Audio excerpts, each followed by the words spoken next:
being protective of our students, wanting what's best for them, but also being protective in their peace, how they are being presented these technologies. Are we setting them up for success? They weren't able to go through the traditional, it's time for, I don't know, kindergarten graduation, or just learning the basic social skills of being around other students. I was working with a teacher where they were trying to spice up their lesson plans, and again, didn't really want to use a ton of AI. So we found a coloring book page creator, GPT.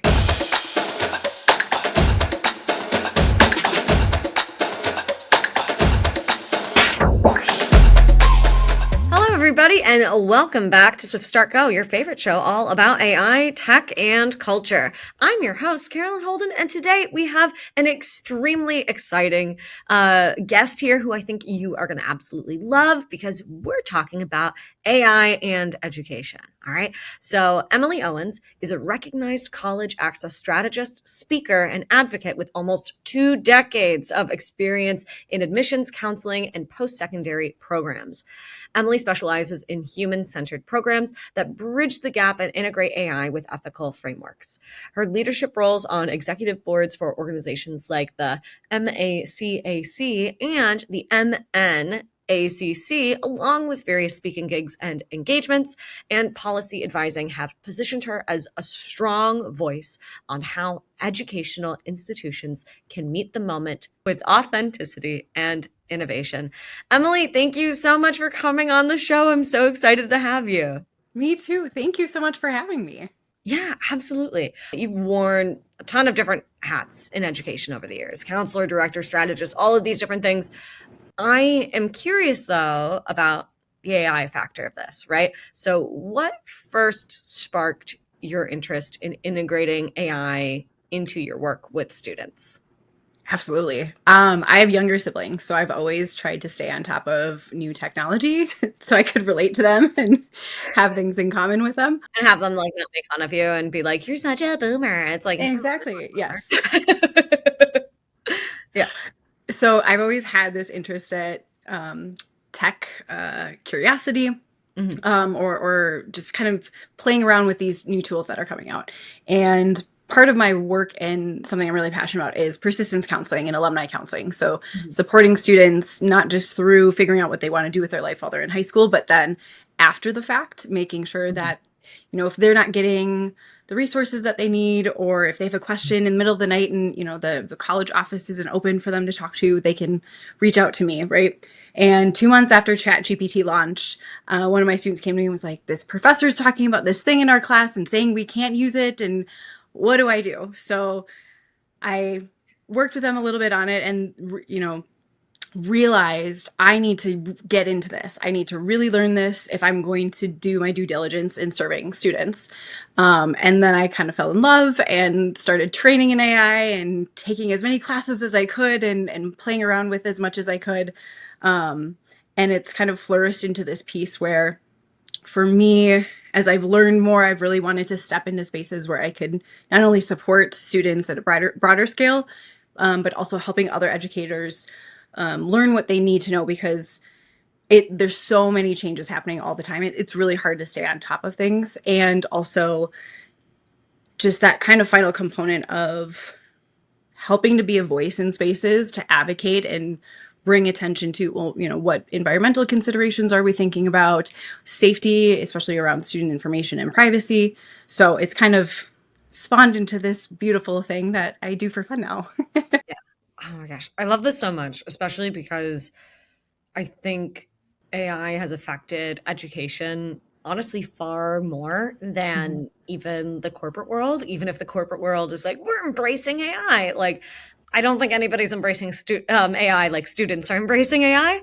And Nope. so being able to be on the forefront of figuring out how are students using this and how are they going to use it while still learning, um and but also being able to be successful, I feel like is so important. So I'm very excited about this. I love talking about education just in general, so I'm just geeking out over here. You're helping students with career and college pathways. So how has AI made that easier or harder for you in your role? So for me, a big addition to kind of what I talked about just now was the fact that as I was learning more about AI, it was this realization that this is going to fundamentally change the career trajectory for my students Yeah. and also even what I'm telling them to think about for career options in the future.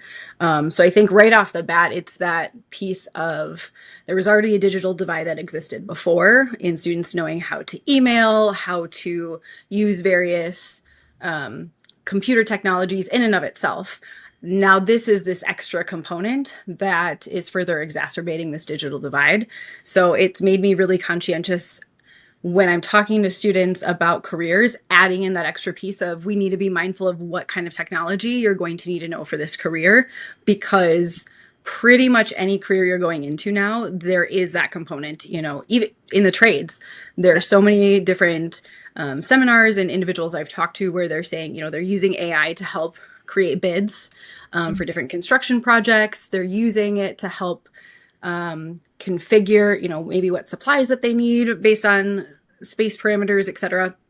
And so the more counselors and educators can know about these impacts on AI being used in these different careers and trades, the better we can do career readiness in the classroom and Right. integrating that into lesson planning, having students doing a school project where they're using AI in a way that replicates what would be done for a career pathway is just going to help them further understand what they either need to know or what they do like, what they don't like, and help make a better informed decision for their future.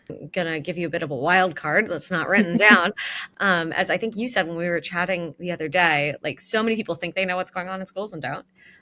So I'm curious if you can just give maybe a really quick update about what Mm-hmm. people need to know about what's going on in K through 12 schools right now. I know there's been a lot of changes even in just the last 3 years that have made education like drastically different than it was maybe 5, 6 years ago pre-pandemic. Yeah, So absolutely. I always give the caveat, right? This is based on what I'm seeing. This is based yes. on, people I'm interacting with, and it seems pretty similar across the board. A lot of students have lost faith almost in education compared to pre-pandemic in the sense that right during the pandemic so many schools moved to remote distance learning, and Mhm. so to come back and tell students we need to go back to traditional models, you need to be in the building every day, it Mhm. has been really hard.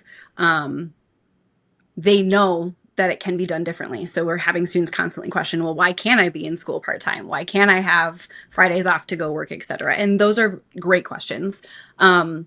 The state of Minnesota and nationally, if you look at data, is dealing with chronic absenteeism. Yeah.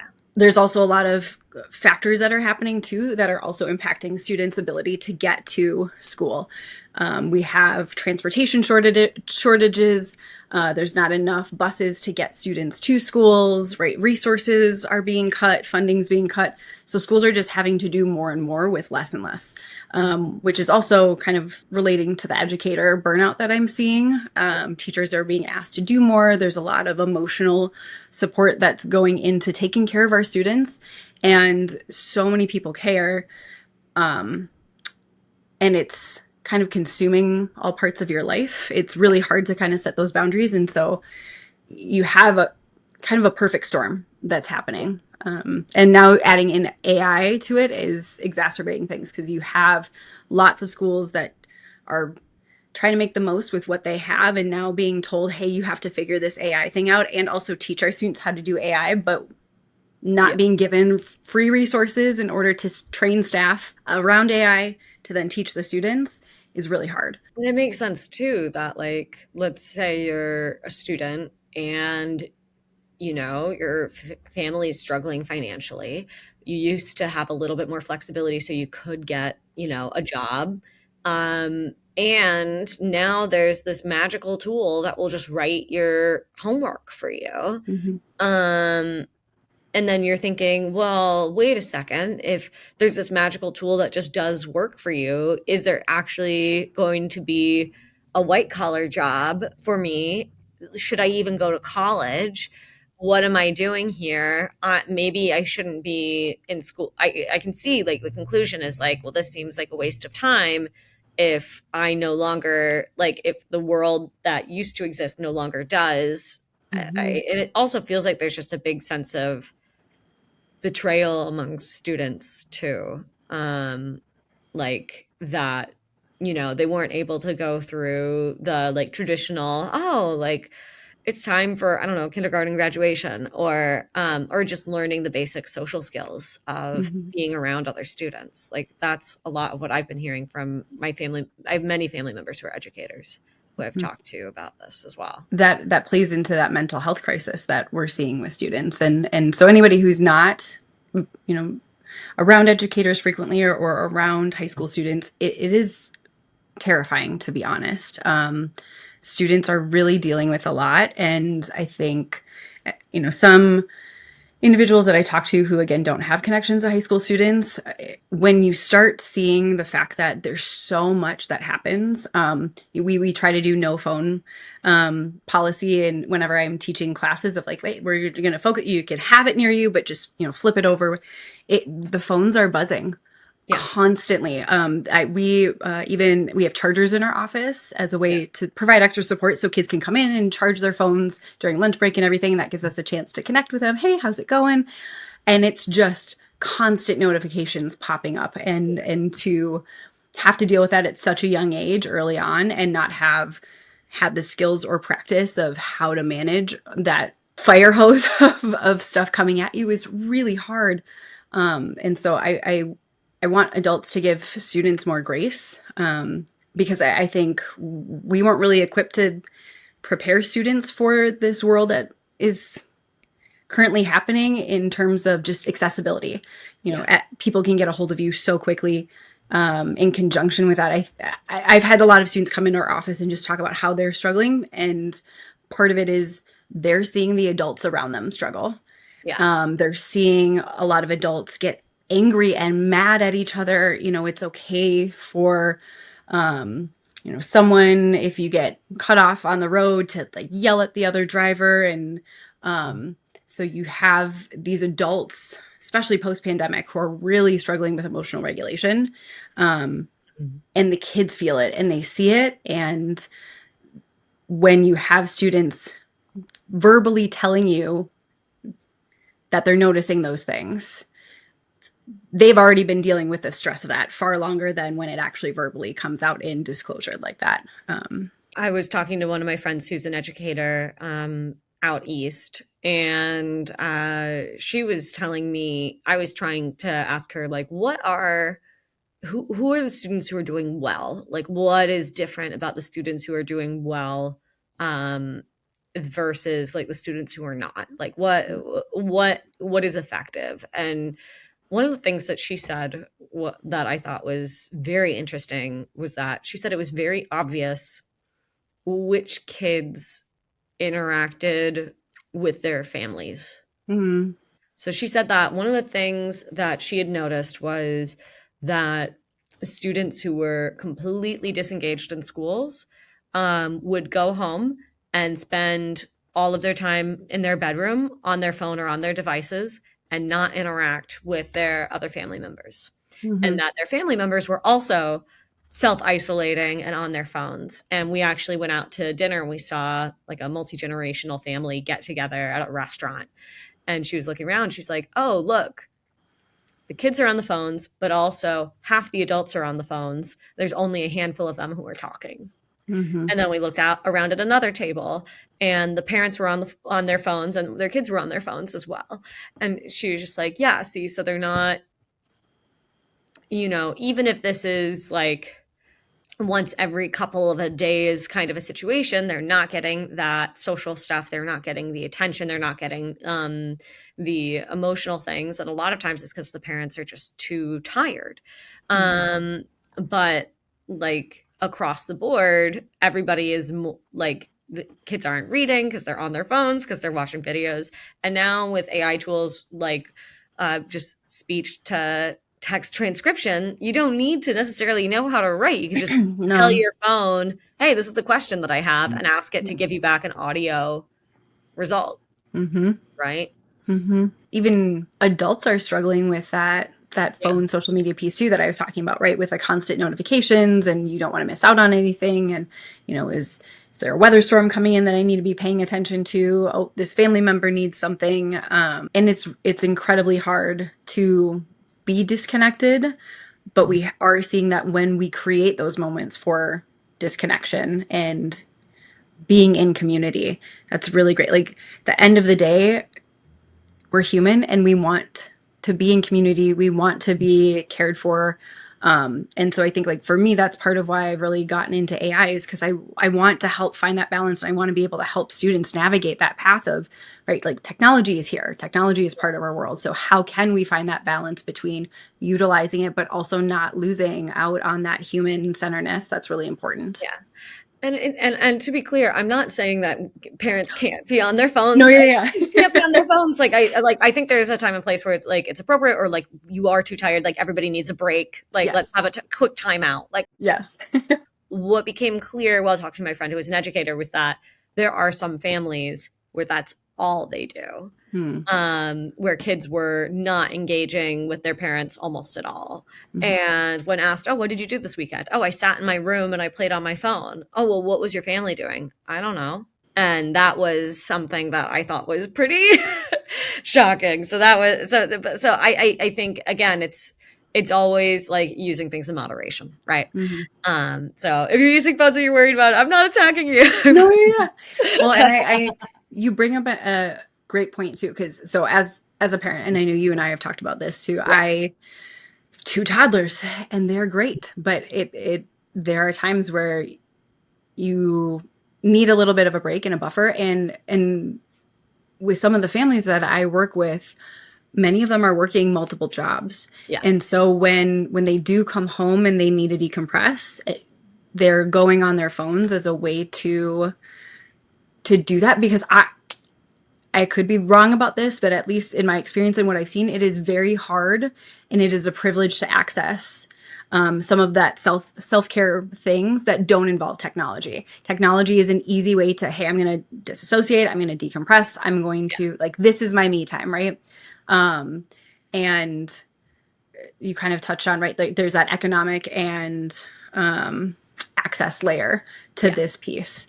So having more, community clinics or open workshops where people can engage in things, and it works with parents that might be working 2, 3 jobs or who are trying to make ends meet. Like, how can we as a community take care of each other in community to create stress relief, or like, does that make sense? Yeah, stress relief, better opportunities, connection. Yeah. I would even say, add to, like, for me as a new parent, we had 2 pandemic babies, and I was like, okay, I'm gonna take parenting classes and I'm gonna figure it out after. And it is incredibly hard to find parenting classes that aren't Mhm. expensive or that are accessible at times around work schedules. And so I that's something else I'm passionate about. Something I haven't really been able to get into. Yeah. But having, again, more, and this is why I think education's so important. Yep. Having more free educational opportunities for families and parents to, learn about child psychology, child development, because Yeah. there's so many things I didn't even know as an educator that I've been learning now as a parent. Yeah. But that's because I know to look for those things as an educator. Yeah. Yeah. Thinking about like what's different in schools these days, what is like I always like to joke about kids these days, right? Like, what's up with the kids these days, right? What is like the most surprising thing about kids these days that you've noticed in the past couple of years? I think one that has been really surprising for me as an educator, and then confirming with other educators that they're also seeing this, that I know a lot of people outside of education aren't aware of. Students are becoming more conscious about going to the bathroom. And when I say that, it's, and if not, right, somebody could take a video Yeah, and doctor it up. I think especially with like a some deep of the fake or deep fake things something. that are happening, there's more Yeah. capability at editing. I mean, we had an issue at our school where a student took a video of a teacher and edited it and posted it online. Now, part of it became a really great learning opportunity. And luckily, it didn't go viral or anything. And we chatted with the student about stuff, and the student, after the conversation, like understood and took the video down. But Mm. um, students are hyper aware now of living on the internet forever. Like things are forever Yeah. now. Like I think, not to put it on blast, but the incident that happened at the Coldplay concert, Right. um, that students are Mhm. acutely aware of those incidents happening Yeah. on a frequent basis. Um, and in talking with an educator friend, they were even saying at their school, students were advocating for the bathrooms to be completely demolished and actually um, changing the communal bathrooms into single stall or to single room bathrooms with a door for privacy, Yeah. because of this big concern that students have. Um, I've heard of students um, not buying tickets for prom, or certain events potentially getting canceled because students were afraid that somebody would take a video of them dancing or having fun. I think I've talked to numerous students of mine who say they're afraid to try things because they don't want to be perceived by their peers in a certain way. Yeah. And again, have it be documented. So it's creating this fear to even Is it just like the fear try. about being cringy, or Mm-hmm. Yep, exactly. I feel like I've seen stuff like that. Like kids are afraid to show that they're passionate about something because they don't want to be made fun of for being Mm-hmm. like too enthusiastic about something, which is crazy because like I feel like the people we most admire who are willing to go out and do things are the people who are most passionate about doing things, Mm-hmm. right? Like Yep. you want your favorite comedian to be, well, maybe a little bit nonchalant, but like you want your favorite artist to be somebody who like live and breathe art, right? Like you don't want people who are like, oh, I guess I'll be a doctor, but I don't really care about my patients, right? Mm-hmm. Mm-hmm. But I've heard that from a few of my teacher relatives as well about like kids basically being afraid to be themselves. And I guess Mm-hmm. that's always been a thing, but being afraid to go to prom? It's just hyper exacerbated with, I think, Yeah. things going on. So one unique thing that's happened in our counseling practice. So we try to do group events, right? We try to have workshops or things like that. But what we found is that, at least for our students, they really prefer the one-on-one counseling. And I think part of it is one, we've tried to make it a space where we don't judge them for anything, right? Like if a student ever said they wanted to be an influencer to me, I don't do the reaction of like, "Ugh, that's not a real job," or anything, because I don't believe Yeah. that. It's great. Tell me more about why you're interested in being an influencer, and Yeah. what you've thought of so far already, because that's usually a really good tell at the motivations for whatever they're saying. Yeah. Is it just the money or is it I really love something and I want to show people that I love it, right? Hmm. Or Or the traveling piece, or I really like film and creating, being creative, right? Like, and I think that goes for so anybody who's listening, if you're trying to figure out how to deal with high school kids, it's asking questions and being curious, and Mhm.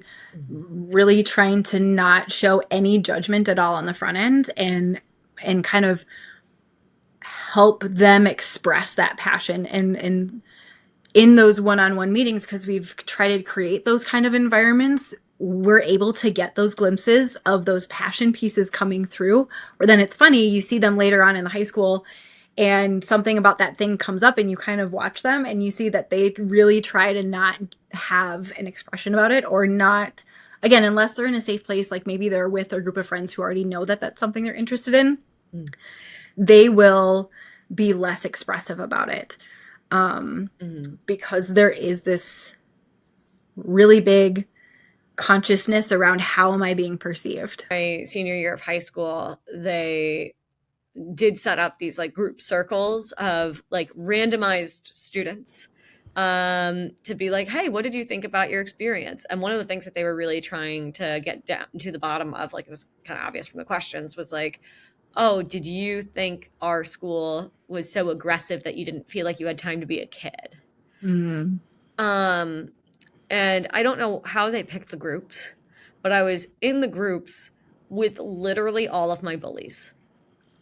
No. And I was sitting there being like, I can't say anything. I would like an anonymous way to answer this question, but like Oh. I'm in a like I'm not with my friends who I would feel comfortable talking about this around. I think Hmm. they were like, "Oh, maybe kids will be more likely to talk if they're not with their friends." It was so funny because I like really felt like I had good answers to their questions, and that everybody else was like, "No, high school is fine." And it was just like one of those things where, yeah, how you respond to like questions or how do you respond to how do you present yourself can drastically change based off of who is in the room. And it's very interesting to me that like so much of the fear is things being documented online.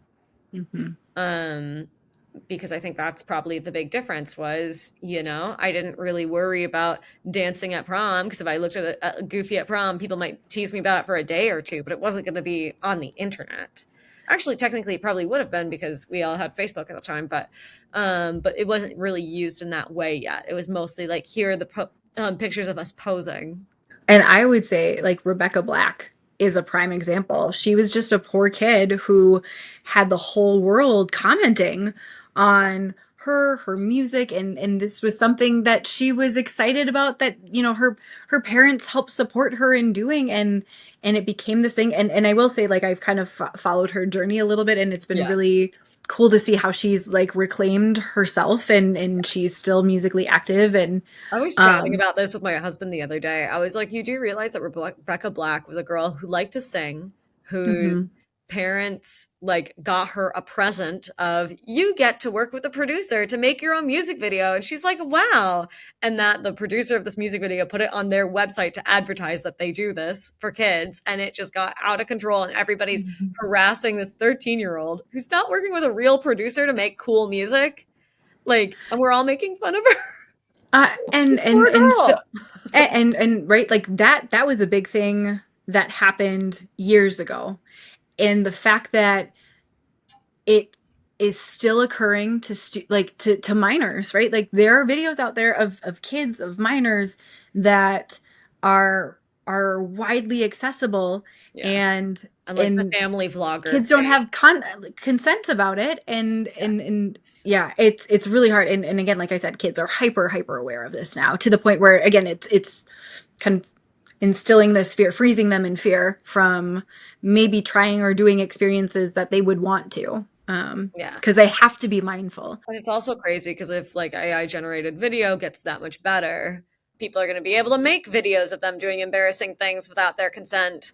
Um, that never happened. Oh. I just, my heart, that's why I just want adults to appreciate this piece, and I that's where that advocacy piece comes out. I want more adults to be taking this really seriously, because it all feeds into this mental health crisis, and it's impacting these kids for their lives. They're missing out on formative experiences. They're being mindful of formative experiences. It is pervasive in all parts of their life, and it never ends, right? It When you're in school, it follows you. When you go home, it follows you. There's never really a break from it. I want to hear like what are some tools, right? So what are going back into schools and what you're working on a day-to-day basis. Mm-hmm. I'm curious, what are some concrete ways that you're using AI with students, parents, or fellow educators? Immediately, we have an amazing school that is filled with people from all different backgrounds. Yeah. So we have students who have various educational needs. We have neurodivergent students who have, different things that they're looking for scaffolding for classes. We have students who, them and their families, have different language backgrounds. So immediately right there, we've kind of been using AI to help in building out those supports and really individualizing learning and doing more with again less. Yeah. The personalization So factor. Yeah. exactly. And that has been fantastic. Helping with translation, even doing like the verbal back and forth translation in real time has been incredible, because then I'm able to have conversations with parents. And as we're thinking about students who, might need an interview for a college or might need an interview for a scholarship piece. We can build out a GPT based on the program like QuestBridge or Posse, and what are some questions they might ask you, and then a student can go back and forth and practice with it and get feedback. And so if they're trying to practice on nights or weekends where I am trying to not be as available, Yeah. they're able to do that on a time frame that works for them. Also in spaces where they feel comfortable, right? Because sometimes spaces can be overstimulating, or a student might just be really shy. So using and building out some of those tools, again, like you said, for personalization has been phenomenal. I mean, I think about when I was a student, especially in high school, was adjusting. There was my high school, the culture was like, if you have a problem, talk to your teacher. And I had typically not had as many problems before high school. And I went to a very aggressive high school and was really struggling to play catch up with some of the other students. Communicating with teachers on a one-on-one thing was like not something I was super accustomed to. Mm. And so being able to have like a chatbot to like ask a quick question, or to be like, this sounds like a bigger question. How about you actually talk to me instead of the bot, right? I, Mm-hmm. I feel like is so handy. And then being able to, like, if you don't understand a math problem, to be like, okay, how do we make this more real for you? And be like, Mm-hmm. say you're obsessed with baseball. Okay, like we're going to reframe this question in like a baseball metaphor, right? Yep. Well, and the amount of that's been the surprising piece, is being a not person. I didn't go to school to become a teacher. I have done other things and then transition into kind of this role. And so I teach basically career and life skills classes. And Yeah. it's really fascinating how I will build out lessons one year. And then by the next year when I'm teaching, they're already out of date. I Yeah. have to like edit and build them out. And so to be able to use AI to get new material or resource, hey, I'm looking to update this piece because it's a little out of date. Give me 5 suggestions, has been helpful in keeping things fresh, keeping Yeah. it relevant, right? The more interesting and tied to what the students are actually experiencing in that moment is going to help it stick a little bit more. And then on top of that, there's just that piece of, I don't think that was a surprise for me, how much individualized curriculum building teachers have to do. It's not just pre-made, and the stuff that is pre-made often costs a lot of money, and schools can't necessarily buy it, or they buy it and have to use it for 5 years and then adapt it internally. So it takes a lot of time for teachers to build out the lessons and the things that Mhm. our students are experiencing. And being able to have a thought partner, especially a lot of times teachers have a very short prep. They have maybe an hour a day to get lessons ready for the next day or adjust, right? And sometimes you do a lesson that just doesn't land. So you're like, okay, I got to revisit this topic tomorrow because today it just didn't stick with the students. And so I got to find a different way of explaining it. Yeah. And again, you don't have prep all the time with other teachers. It's in the middle of the day. So Yeah. it's sometimes hard to get feedback on things, or that immediacy. And AI is helpful in getting at least a thought partner in the moment so you can be more effective and be more efficient in serving the students. Or being able to do things like, hey, I've written out this lesson plan. I'm really excited about it. Do you notice any gaps or anything that might be Yes. confusing that I didn't anticipate? Or Yep. like, what Check are, for biases, yeah. discrimination. Like, am I exactly? Yep. But I think it's also something that can be helpful for if a student throws you a curveball. And I specifically remember a curveball that I threw at my Algebra 1 teacher. I was doing terribly in Algebra 1. I don't think it was my teacher's fault. I think there was some emotional stuff going on. I was behind the other students and I was trying to play catch up. But I think I had gotten another bad test grade.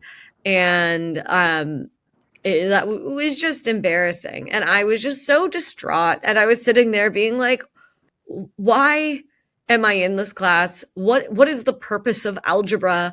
And I tearfully like raised my hand and asked, why do we do algebra? The teacher, gem of a guy, we ended up getting along much better during my senior level statistics, where I finally understood math. Mm. But he was like, well, like I think was just so caught off guard that somebody was asking an existential math question. and like crying in class, being like, why did we Oh, do math? And he's like, well, to get into college. And I'm like, that's not a good enough reason. To go into ChatGPT, be like, my student just asked me, why is math important? yes. I feel like that kind of stuff as well, where like somebody throws you a curveball and you're like, I don't know what to do with this. And being able Hmm. to just get feedback or be like, what's an answer I can say right now? Or be like, class, let's ask ChatGPT and see what ChatGPT says. Do we agree with this concept of whether or not math is relevant? Absolutely. I don't Because, know.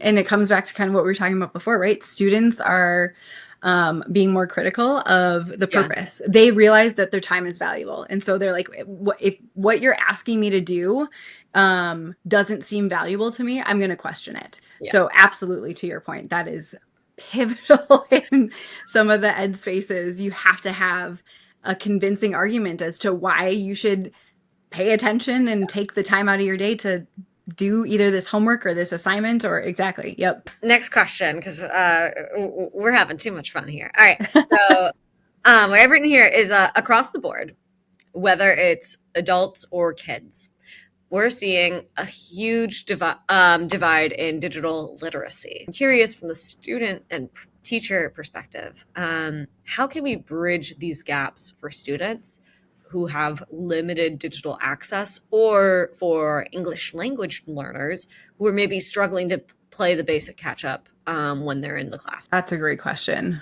I think immediately too, there's this viral video that just went out where it was at night. It was a trampoline in the backyard, and it looked like it was somebody's like ring camera or something. And Uh-huh. it was all these bunnies that all of a sudden started The jumping up on the bunnies? I saw that. trampoline. Yes. Yep. Yeah. And it looked so real, except for there was one little bunny that kind of like disappeared at the very end. But if you weren't fully paying attention, I you was didn't not see. fully paying attention. And otherwise, it looked so real. And so I think that's going to be the tricky part. Right now, there are I some can't believe I fell things. for that. I fell for that video. I was like, Really? "Oh, cute! Look, there's bunnies jumping on a trampoline," and then I just swiped. I didn't. I just watched it for a few seconds. Oh yeah, yep, yeah. If you go back Oh and my watch it god! again, like on I the guess left hand bunnies side, don't jump on trampoline. Seemed plausible. I did. It did because I was like, oh, this is a cute little backyard video. Oh my goodness, this is great. Yeah. Nope. It is. It is getting more and more challenging though, because right when some of the AI tools were first coming out, the fingers. Mm. That was one of the biggest things to look for. Were fingers visible? If not, that was a flag. They usually were distorted a little bit. Um, and with the technology getting better and better, it's getting harder and harder. So there are some things, right, still that we could teach students and show them, hey, these are things to critically look for. Another big thing that I talk with students about, regardless of background, is verify everything. If you see something, Google it quick or check in the comments to see are other people saying it's real or if it's fake. But at this point, unfortunately, it's kind of everything you see online believe is fake until you can prove it's real. And I almost feel like that's good advice for anybody right now at this point, because there is so much information that is inaccurate out there in videos that are inaccurate, etc.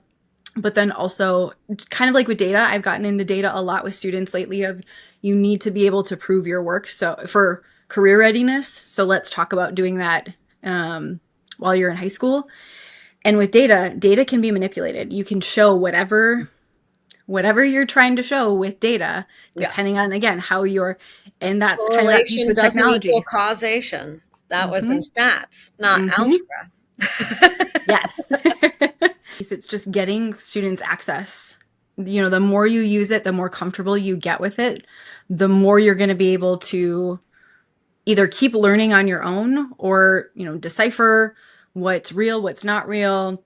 Hey, I know I can go use these tools, or hey, I have this problem. I don't know a tool I can use for it, but I know how to find the answer for the tools. I think that's the biggest thing that we're seeing right now in people our age Yeah. and current high school students. It's getting them to bridge that gap on, if you don't know something, you have all these tools to figure out what the answer is, but being critical about it and, not just going with the very first answer that pops up in a search or the first thing that ChatGPT says. It's, do a couple searches, look at a couple different sources.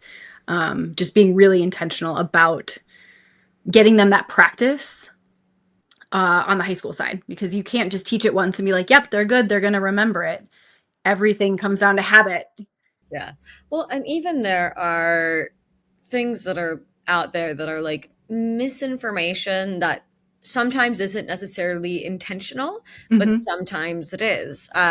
So I recorded our next podcast episode yesterday. And so our guest, Paul, talked about how there's a lot of misinformation on social media around job hunting that is some of it is people who genuinely believe that these stats that they've read are true, but sometimes the stats are coming from people who are, like job hunting influencers who sell resume writing services or cover letter writing services or career coaching services, who are doing their own studies and then presenting them as fact, but then the data that from the studies is not necessarily highly relevant. And so there was one in particular about ghost jobs. A study said that like 80% of jobs that are posted on the internet are not real jobs. Um, and so these people who are trying to sell these online courses are saying this based off of a study that they did, but none of the results of the study could be replicated. Oh, Um, yep. and so now there's all these people online who are saying, oh, yeah, like 80% of jobs that are posted are ghost jobs. They're not real jobs that companies are really hiring for. Mm. And, Paul, who I was speaking with, was super frustrated because he's saying, well, we know that this does happen, but we actually don't have good numbers. We don't have a good way to figure out how to track this. But those numbers seem way, way, way higher than like what things actually likely are in reality. But we still don't know. But these people are using this data, which may or may not be good data, Mm-hmm. to sell their courses. Mm-hmm. And it's manipulative. And it's making people feel like, in the job search in particular, that like finding opportunities is actually harder than it maybe is. To add to that, you brought up a point of, right, like the manipulation, or changing the data to Mhm. reflect. I also am seeing, right, that with social media and technology access, with algorithms and how things are being presented to people, there's a lot that people are seeing and hearing that they think are true because it's true to them, because that's the information and the context that they're getting. And even to that point, right, like if somebody did an independent search and they were reaching out to hiring recruiters, hey, what are your job postings, give me background, and to them they did have that experience, and that's why they're giving that stat. But that is going to be based on, again, a very specific experience and individual piece, if that did happen. Yeah. I'm not saying that it did, it just turned into an example. Yes. um, but that has been also really eye-opening. I have had students in my office who are talking about, oh, this thing that's happening in the world, or this viral video, but and when you look at their feed, like sometimes I'll have kids just kind of be like, oh, what are you seeing on your For You page, because I'm always curious what the algorithm is pulling. And it's fascinating where students still, I don't know if it's fully clicked that when you interact with the content, right, and you do certain things or comment on certain videos, it's going to pull more of that. And so when you look at one For You page compared to another friend's, they're very different. And so again, that's the worldview that they're getting. That's the information that they're like, this is what everybody else is paying attention to. Yeah. And it's funny too, because I don't think that's just a kid thing. I think that's a lot of people things. I Mm-hmm. remember my dad and I, before he passed away, we had a habit of pulling up our Facebooks on our computers next to each other and scrolling and being like, wow, look at that. Yours is targeted for this. Oh, look at all these golf ads you're getting. And he's like, why are you getting so many ads about babies? You don't have a baby. And I'm like, the Mm-hmm. algorithm wants me to have a baby. I don't know what to tell you, Dad.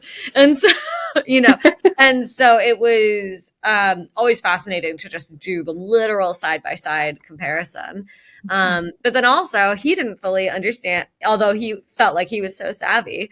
I remember he got TikTok and asked the question that all the old men in Congress asked of, why does TikTok only show me suggestive ladies dancing? And Mm. I'm like, have you been swiping away? He's like, no, I want to see what the algorithm is like. And so I watch the full video and then I swipe. And I'm like, that's not how it works. And he's like, what do you mean? And I'm like, if you don't want to see suggestive ladies dancing, you need to swipe away as fast as possible, or it will give Mhm. you more suggestive ladies dancing. And he's Mhm. like, if parents can't educate their kids on it, and it's just such a mess. Well, my next question for you is, what are schools doing well or poorly when it comes to bridging this divide, right? Like what are really cool things that you're seeing, and what are things that are maybe not as good? I'm seeing schools do like implement or bring back project-based learning with that intentionality around technology. So, hey, we want you as a student to pick something that you're really interested in Yep. and build out this project in this way, and we'll evaluate it for credit or as part of a class. But having that digital component tied into it. So saying, hey, go play around with 4 different AI tools and come Mhm. back and show us how you're incorporating it into your project. Um, I'm also seeing schools, not necessarily in the classroom per se, but I'm seeing schools use AI for parent engagement. There's a local high school who's doing some great work where they did some voice training for their principal. And so when they do calls out to families, we call them all calls, where hey, there's parent teacher conferences coming up on this night. We'd love to see you at school.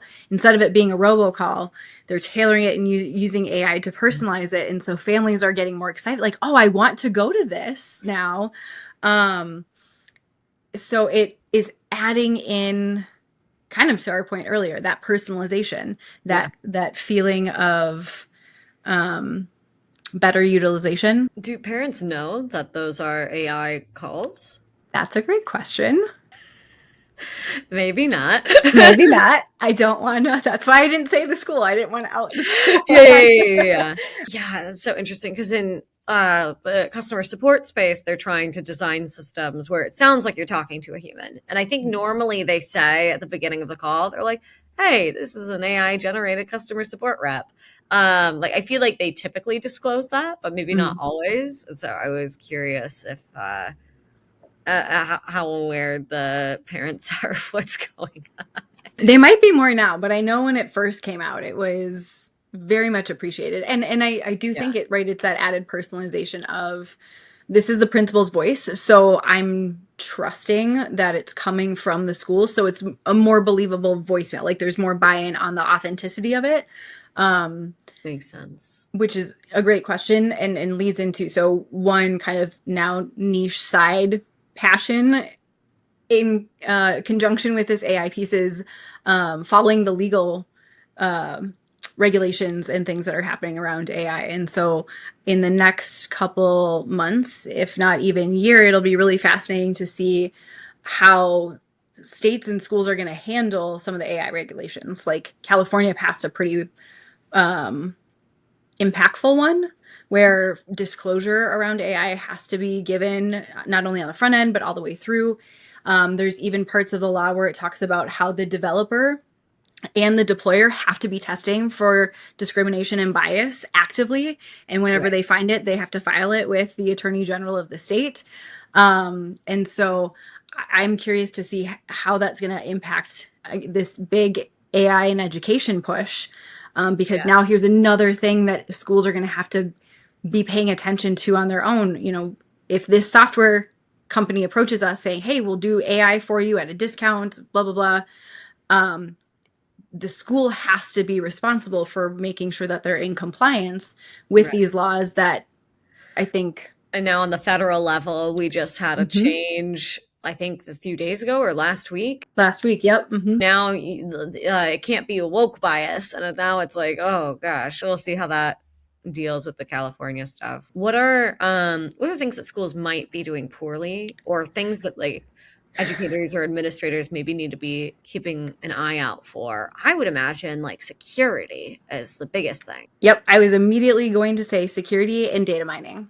Those Right. are the biggest things because most schools try to be intentional, as intentional as I can with their like IT departments, or, if they can't have an internal IT department, hiring out and working with reputable individuals. But it's incredibly challenging, especially when schools are being asked to use these platforms and these systems that they don't have control over. So for instance, PowerSchool is a big, basically CRM that high schools use. It's one of the approved platforms in the state of Minnesota. Like there's a handful that you have to use. You can't just use whoever. It has to be approved by the state of Minnesota. PowerSchool is one of them. There was a huge data breach. Mm. I think it was last year. And so we all got these notifications that student and staff information had been hacked, leaked, and that was a system we thought was safe. And so now we as a school had to go and notify families if their information was part of the data breach, which then, we were having parents ask questions, well, why did you let this happen? And it was hard to give them an answer Yeah. because we didn't let it happen. We had no control over this. This is Yeah. the company that got impacted by this data breach that then impacted all the schools that they were serving. And I think that's something I'm very nervous about Mm-hmm. with a lot of these new AI ed platforms. They might have really great security, Yeah. but I don't think it is not easy for schools to navigate how to decipher which ones do have better security than others. Yeah. And then also what happens, right? So that's one thing I've been talking as part of like our admin meetings about any technology, any vendor that we're working with moving forward. We need to be asking the question, if there is a data breach, how are you going to be responsible for it and support us as a district in navigating that? Are you going to cover Yeah. the costs for identity protection for a year, 3 years, whatever that might look like? Are you going to go and flag students for us? Are you going to help us email families? Do we have to be doing that? I think those are some of the big critical questions. And so I'm trying to support people that I know in asking those questions and getting a list of questions of what you should be doing for security. But I think I would love to see more free and wide scope resources, and I think schools need to have the freedom to be able to pick and choose what works for them. Mm-hmm.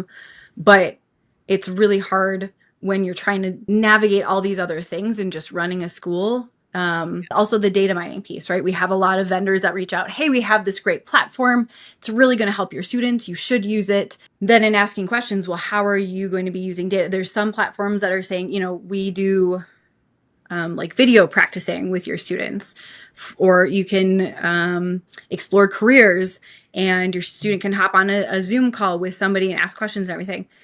But where is that student's face and recording going? How is that data?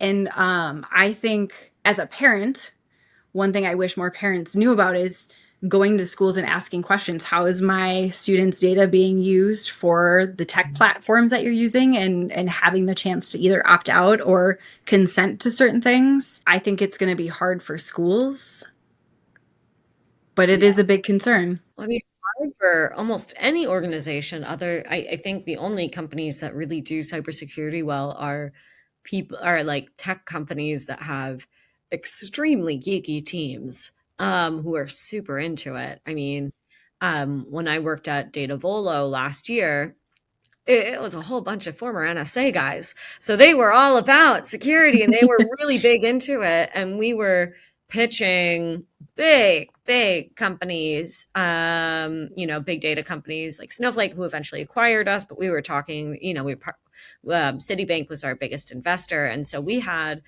some of these companies who were top of the line, right, when it came to security systems and whatnot, who were trying to pressure test our security system and were flabbergasted that they couldn't get through. Mm. Who said that our team had like the tightest security they had ever seen of any organization. And thinking as a user, getting into any of our systems was very annoying because we had so many hoops that we had to jump through. But so many of the basic security systems that we are used to, and that not just education, but bigger organizations are using, are not adequate. And now with people using AI for more sophisticated cybersecurity hacks, Mm-hmm. it's gonna keep getting worse and people are not adapting fast enough. Yeah. So, whether it's a school hack or, I mean, there was a push recently where Sam Altman went public in some video saying, I don't understand why banks are still using like voice confirmation things Mm. as a viable way to keep your banking accounts secure. Because now you can use an AI system if you have even a few seconds or a minute of of a recording of somebody's voice, you can now use that to break into some of these people's bank accounts. Like, it's really just ridiculous. On one hand, it's the parents who are saying, hey, schools, why aren't you doing better? It's like, nobody's doing, hardly anyone is doing as well as they probably should be.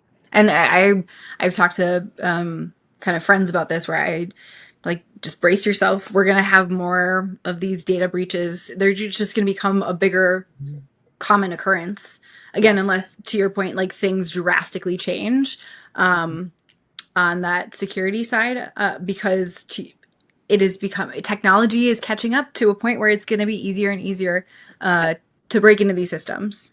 Yeah. I'm curious what kinds of pushback or concern you've heard from students, parents, or other educators when it comes to AI in schools.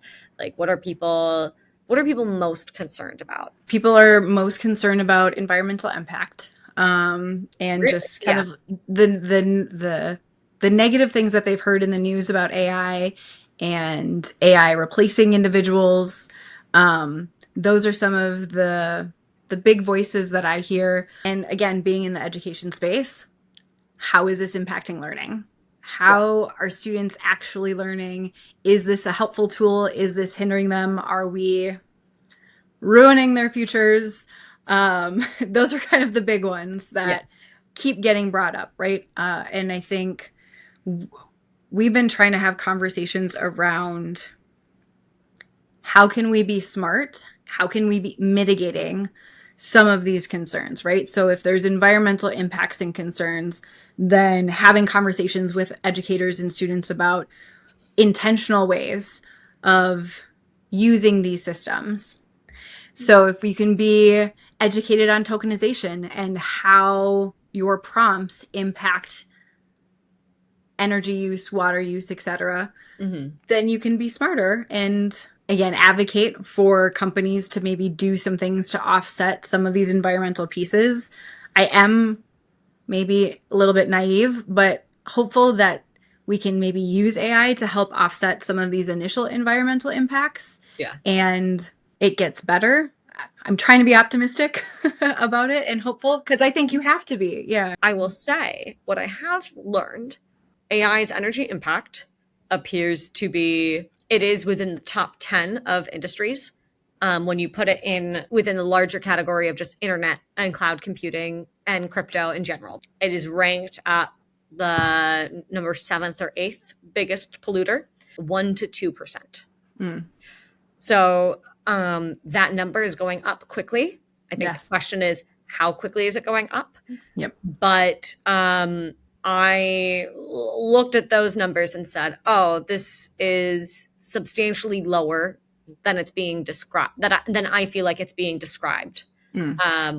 It's still behind cows farting." Um, Important to note. and so like, granted, that's the entire agriculture sector, which is not just cow farts, but methane, the amount of methane that comes out from agriculture is still larger than the AI Mm. space. And I feel like the way people are describing it is that AI is now the biggest polluter in the world. But I am concerned about some of the news I'm seeing specifically with, I think it's XAI, so Elon's new data center facility outside of Memphis. I'm seeing some concerning Yes. things out of there in Yep. particular. Yep. Yep. So, That's been, I think, really prominent. And I know there's a proposed data center to be built here in Minnesota, in kind yeah, of just outside the Twin Cities, right? And to your point, it's that piece of we need to be watching and paying attention. How is AI usage growing, and how is that pollution, what are the numbers a year ago, what are the numbers now, how is that trajectory moving? Because if all of a sudden you have all these new data centers getting put in the next year, all of a sudden that can uptick. Are we paying attention to where those data centers are getting built and the communities that are being impacted by them?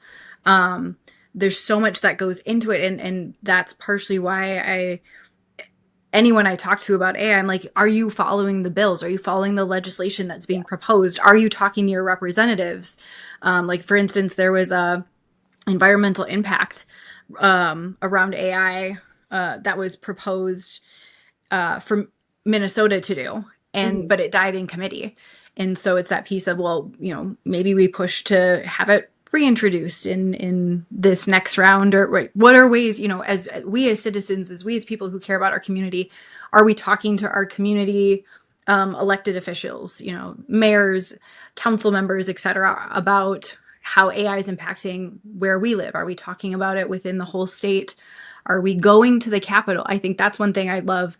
For MACAC, the one of the organizations I'm a part of, I always participate in like their government relations initiatives and going to the Capitol, and that is always such an eye-opening moment, because I don't think many individuals get that opportunity or think to do, like, the Capitol is open for us as citizens Yeah. to go and be part of the process. You they're doing renovations on a part of the building, so it was really Yeah. entertaining the day that we were there. They had all of the representatives in like the cafeteria, and so you're just sitting at tables talking to reps. But it was such an amazing piece to see people from all across the state, from different cities, Yeah. coming together, talking about things that they're passionate about. Like, I love it. This is where I nerd out. Yeah.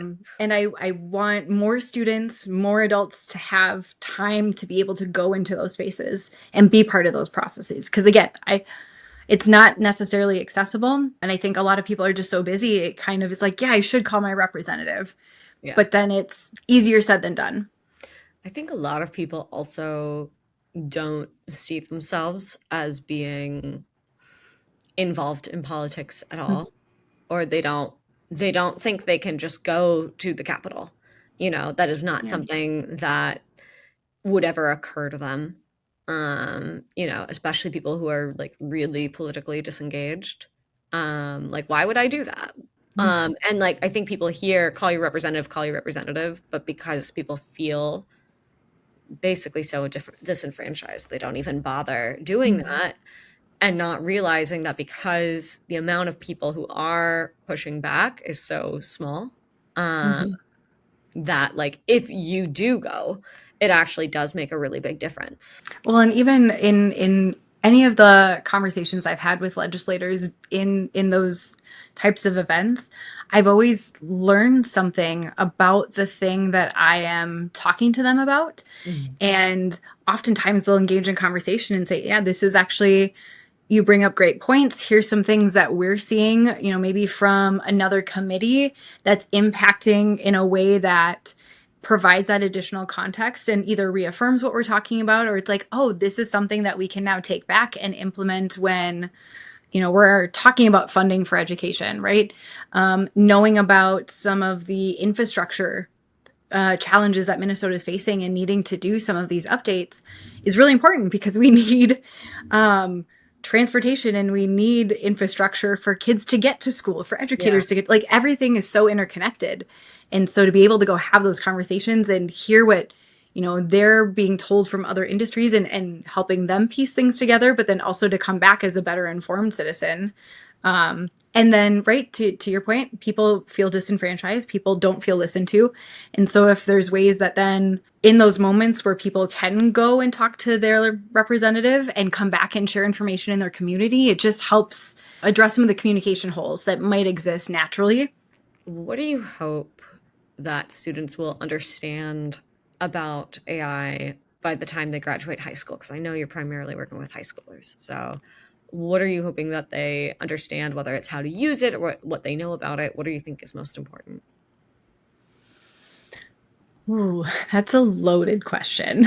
Oh, look at that. Put me on the spot. How dare I? No, it is a great question to pose, because I think it changes every day, to be honest, with new updates that come out, with new platforms that exist, right? Like a year and a half ago, the AI tools or things that I would show students is very different than today. There's more options, and there's certain ones that are helpful for this task if you're looking to do this task.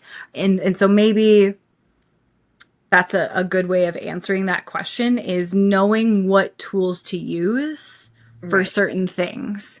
Because Chat GPT isn't necessarily the one and only go-to for students nowadays, right? Yeah. Like I think that's the easy introduction that students have. And I would even argue when Snapchat launched their AI chatbot, I Mhm. had so many students that were interacting with it and treating it as a friend.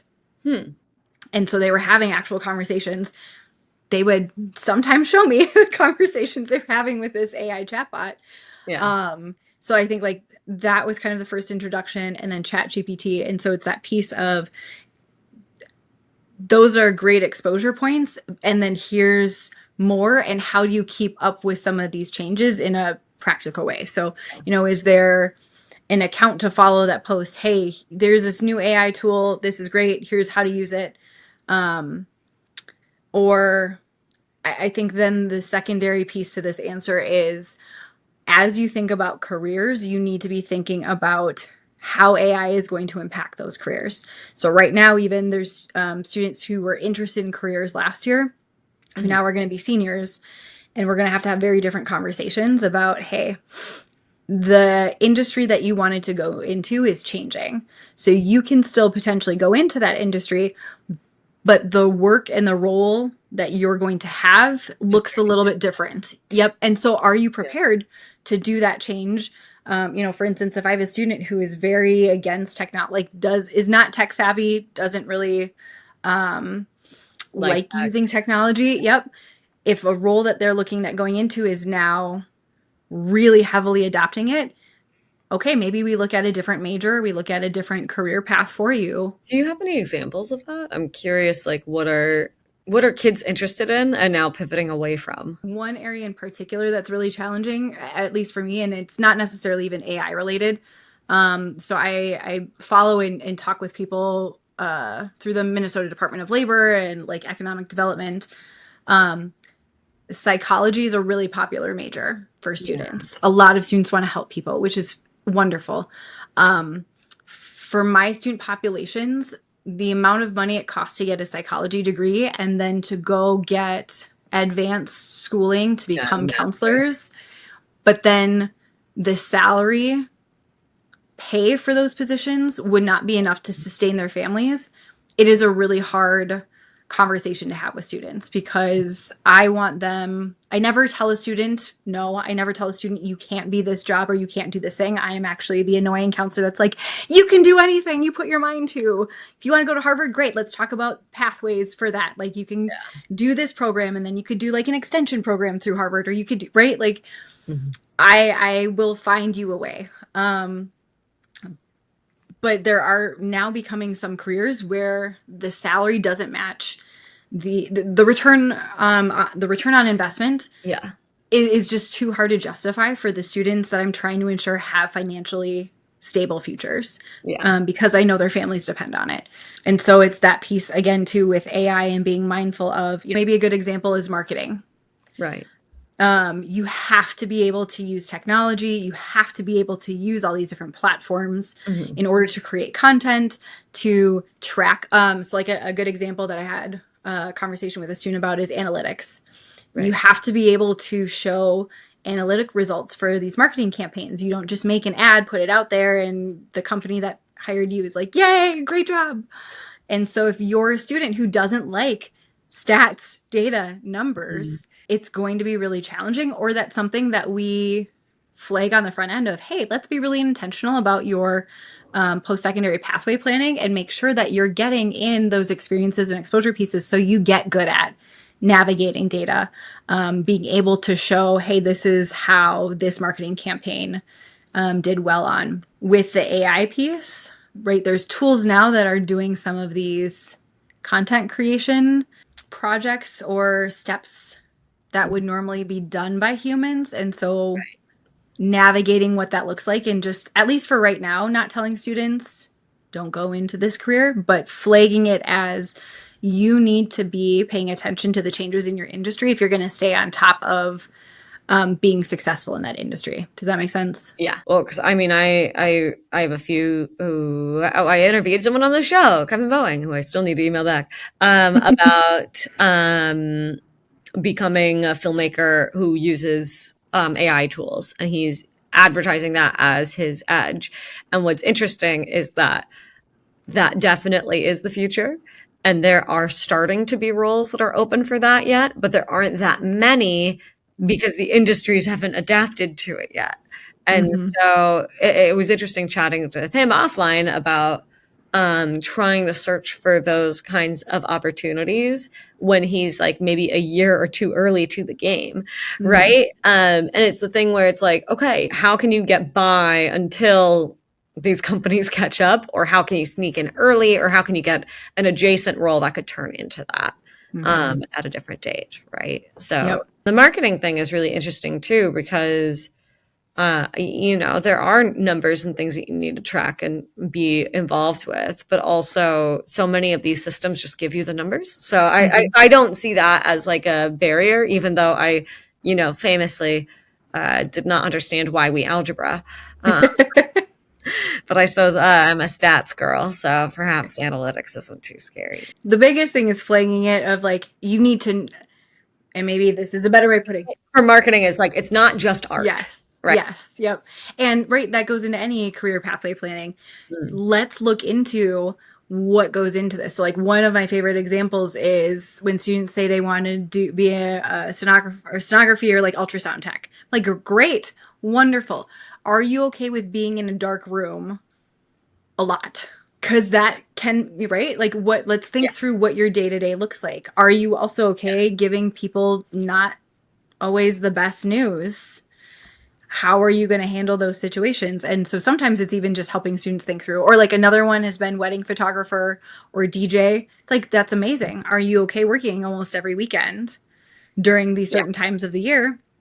And so some students will be like, oh no, I didn't even think about that. Absolutely. Nope. I want to look at something else. Or, yeah, oh yeah, no, I'm excited. I would love to do that. Let's go. But yeah. Like I'm a night owl, and I like to go out and yeah, about all the yep. time. Where do you see the biggest opportunity for schools to implement AI meaningfully?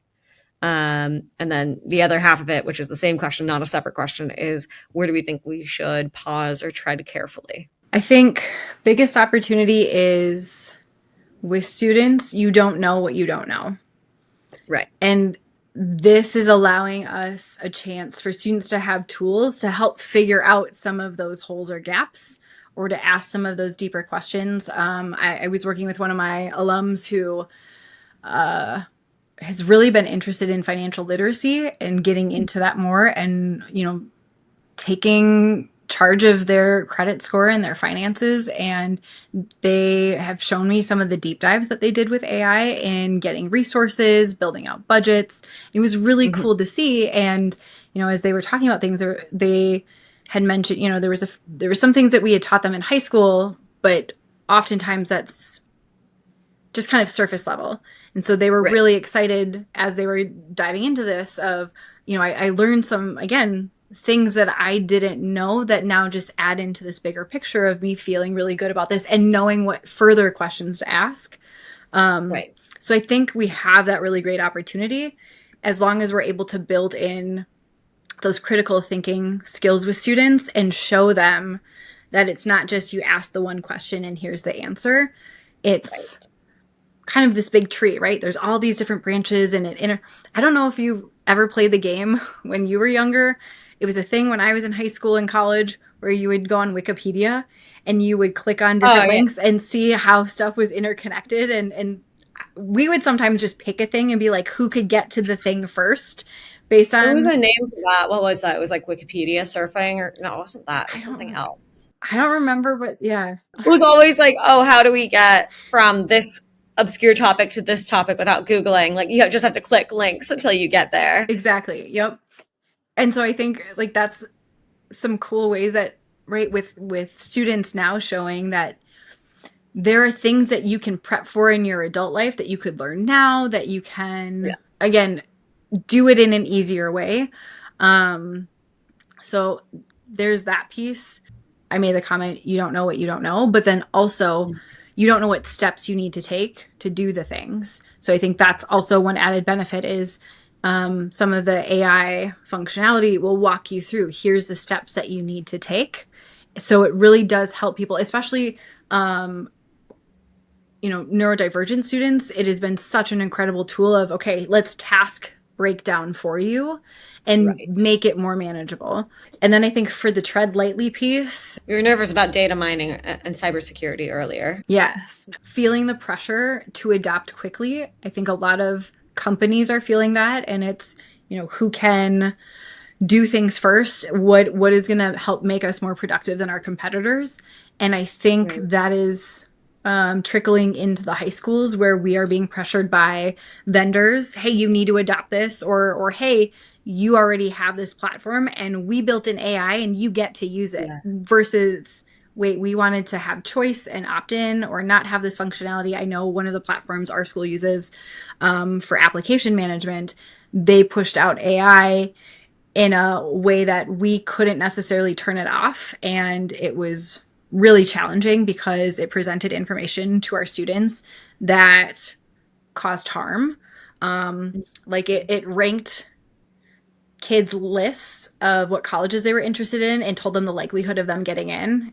Oh, And that was incredibly stressful and really hard for the students to navigate. We try to do a lot on the front end, but again, we only had limited control. This company was dictating how our students were experiencing something we had no say in, which was really yeah. hard. And so I think that treading lightly of being protective of our students, wanting what's best for them, but also being protective in their peace, how they are being presented these technologies. Are we setting them up for success? Are we doing proper trainings for staff so staff can help triage and answer questions? Are we doing proper training for students? I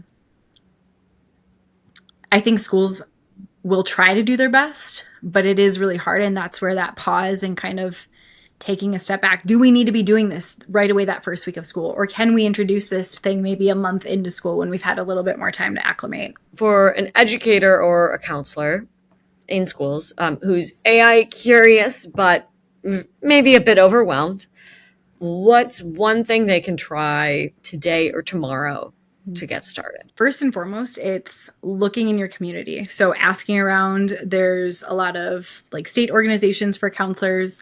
So some of those might already be promoting opportunities to learn in community together, even reaching out. There's a couple individuals that I know through the Department of Higher Education, Department of Education that are great that have connections already and established. And so if you want to get into AI, they might have somebody who will meet with you for an hour and kind of talk through what their strategies are.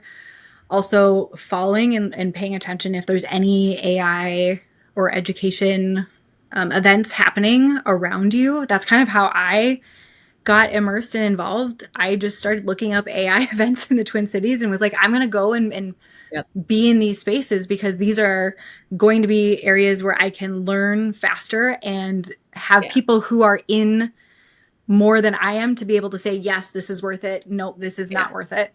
But Come join Minnesota Women in AI. yay! Hey. I love that. Yes, please do. It is fabulous. And people are This show amazing. has been brought to you by Minnesota Women in AI. Aww. So going into community, Mm-hmm. finding other people who know more than you and learning from them. And then Yeah. also just playing and trying out tools. Yeah. That's one of the big things that I tell leaders in ed spaces. If you are going to be paying vendors for products, if you're going to be implementing AI in your teams, you need to know what you're asking your staff to do. And so what I'm usually telling them is you need to be going and trying out these systems and playing around yourself. So same thing with educators. Half the time it's just making a free account and trying out a few things and seeing, hey, is this making my life easier or is this making my life stressful? And trying to make a decision quickly because again, your time is valuable. So The one thing a lot of people get hung up on is like two things. Like the first is They don't understand how the systems work. Mm. And so they get frustrated if, the output isn't what they want it to be. Yep. Or they are introduced, maybe from their administrators, like, this is how we're using AI now, Mm. in a way that is making their life harder instead of easier. Mm-hmm. So I always remind people that these are, for generative AI, these are um, statistics machines. Obviously, I'm not an algebra girl, but I am a statistics girl. Mm-hmm. And these are statistical machines that try to guess what is the statistically most likely word that comes after the next word based off of what you've given it. Mm-hmm. All right. So it's a numbers game. If there is a lot of data on the question that you're asking, it's probably going to give you a pretty good answer. If there is very little or no data, it doesn't want to make you sad. And so it's going to make something up, Mm-hmm. which is why hallucinations happen. All right. And we don't love that, but it is a reality of these systems. Mm-hmm. But one thing that AI is really remarkably good at is going through tremendous amounts of data and finding patterns.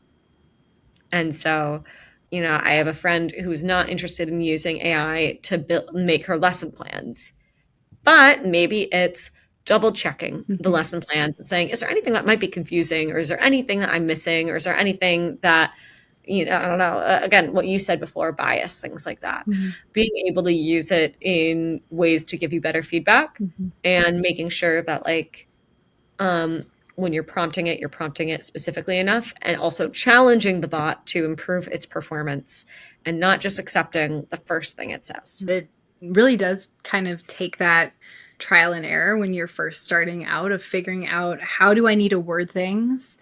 And so part of it is like, explain what you want it to do. And you can even ask it, hey, I want you to do this thing. How can I better ask you? You can use it as a tool to help you get what you want out of it. And it also doesn't have to be complicated. I was working with a teacher where they were trying to spice up their lesson plans. And again, like, didn't really want to use a ton of AI. So we found a coloring book page creator GPT. And so they put in a quick little thing about, like, I'd love coloring pages about this topic for this lesson I'm doing. And it drafted some, and they printed them off, and the kids thought it was hilarious. They're like, this is so cool. Because it was like, we added a little customization. So it represented like the school mascot. And so again, it doesn't have to be big things. It can be smaller things if that's what works for your comfortability and what works with kind of your ethics framework. So yeah. And focus on, like, what are problems that these systems can solve for you, rather than what is the splashy, exciting thing that sounds cool but actually doesn't do anything. Mm-hmm. Because there's a lot of people out there who are peddling things that sound really cool but, like, don't actually make that big of an impact. Mm-hmm. And often the things that AI is best at are the really, really boring, dumb problems that you didn't even think of but have been driving you crazy for years. Yes. Yep. Emily, thank you so much for joining us today. If people want to follow you or your work, or ask you questions about education and AI, where should they go next? How should they reach you? Exactly. So LinkedIn is going to be the easiest because that's the one I do use the most, partially because there's a lot of great AI and education content on there, and it is easily digestible. So I can quick do it in, the few minutes of the day that I have to catch up on things. So, well, thank you so much, Emily, for coming on the show. I'll put links to your LinkedIn below. And thank you, everyone, for watching. If you liked the show, this is Swift Start Go. We talk about AI, tech, and culture. I'm your host, Carolyn Holden. I'm a creative technologist and all around a silly person who tells jokes sometimes. So feel free to like and subscribe or comment below and let us know what you liked. If you are listening to this, you can subscribe to wherever it is that you listen to your podcasts. And we can't wait to hear from you. See you in the future. Bye.